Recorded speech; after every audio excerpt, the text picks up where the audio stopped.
Please help me welcome Lindsey Mabe into the spotlight. Lindsey has many stories worth telling.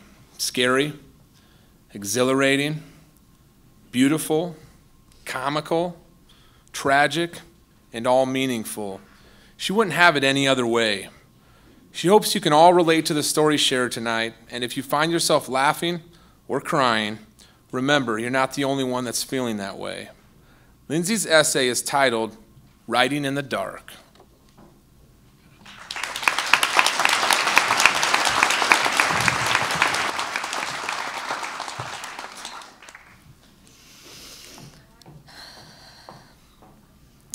So, it's 1990, and I'm 2 years old. I'm a precocious ball of energy and ornery. The kind of kid who jumps into the deep end of the pool, climbs onto the roof of our house, and causes an entire department store to go on lockdown. People say I have my daddy's freckles and dark brown hair. They say my dad is smart, handsome, and charismatic. Some people also know that he's been in and out of mental health units and has been fighting with his own mental demons, medication, misdiagnoses, and depression for over 15 years. I'm 3 years old when he ends his own life. That's where my mental health story begins, growing up without a dad, because for him, darkness won out over light.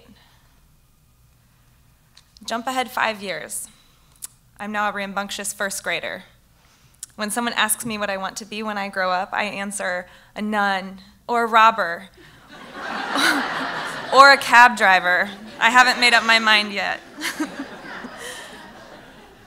My 7-year-old brain is beginning to process the trauma of my father's suicide, and I'm making regular trips to the school counselor's office in tears.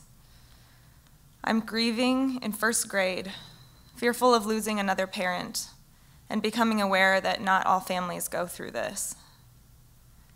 The school counselor tells my mom that she's never met such an articulate first grader, and she can't wait to find out what I become someday. Skip ahead 5 more years. Now I'm a bubbly, energetic 12-year-old and social butterfly. I'm doing cartwheels in gymnastics, singing and dancing in show choir, playing the flute in band. My mom has done an unbelievably great job as a single parent. Mental health issues are a thing of the past for my family. 5 years later, I'm 17 years old, a junior in high school. I'm a straight-A overachiever, working 2 jobs, juggling extracurricular activities and volunteering, doing way more than most peers my age. But there's been this darkness settling in. Is it depression? I'm starting to feel like my passion is getting sucked out of me and I'm just too tired to chase after it. But then one week, without any explanation, everything changes and the darkness goes away. I'm suddenly having unbelievably brilliant ideas. I'm unlocking the secrets to life. I'm the queen of the world. I'm talking a mile a minute because everything is fascinating, and I want to share it with everyone. There's no time or need for sleep, so I end up wide awake at night, scribbling down epiphanies in a notebook, writing in the dark, because everyone else is sleeping. It's as if I've had 50 shots of espresso, but I haven't had any coffee at all. In fact, I've hardly eaten or slept. This new energy is starting to feel out of control, like I'm going downhill on roller skates and I can't make it stop. I'm trying so hard to make sense of what's going on, and by this time my family is too. Fast forward just 1 week. I'm in a mental health unit for children and adolescents. Now I'm taking pills from a little white paper cup. Now a stranger is coming in the middle of the night with a flashlight to check on me and take my vitals. Now a woman with a clipboard is asking me questions. Are you seeing anything, hearing any voices?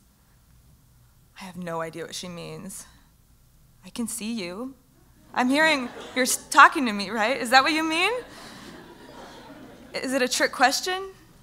This whole experience feels like a trick being played on me. Then I'm told I've been diagnosed with bipolar disorder, type 1, the best kind. Actually, it's the worst kind, and my whole world has just been turned upside down. 5 more years pass. I'm now 22 years old. Am I graduating from college like I thought I would be? Starting an exciting life as a young adult? No. For 5 years, I have been over-medicated, but I haven't been spared from either depressive lows or manic highs. Most of the time, I'm a lethargic zombie with no energy. I've lost my spark, and my family thinks they've lost me completely. But sometimes I do have energy, and it comes in like a flood, making for great stories, like the time I walk into a store and buy $700 worth of buttons.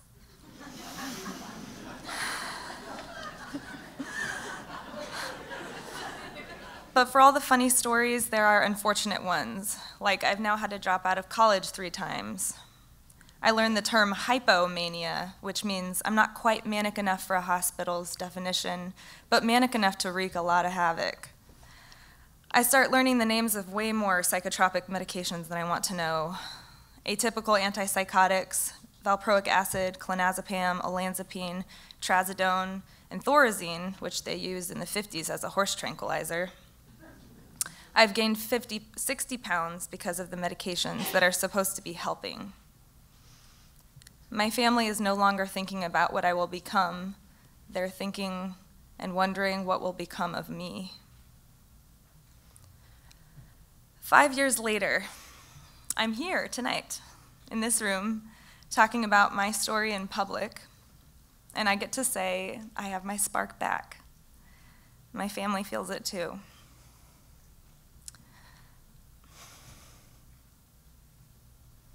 I'm not free of all health problems or pain, but my main goal doesn't have to be mental health stability anymore.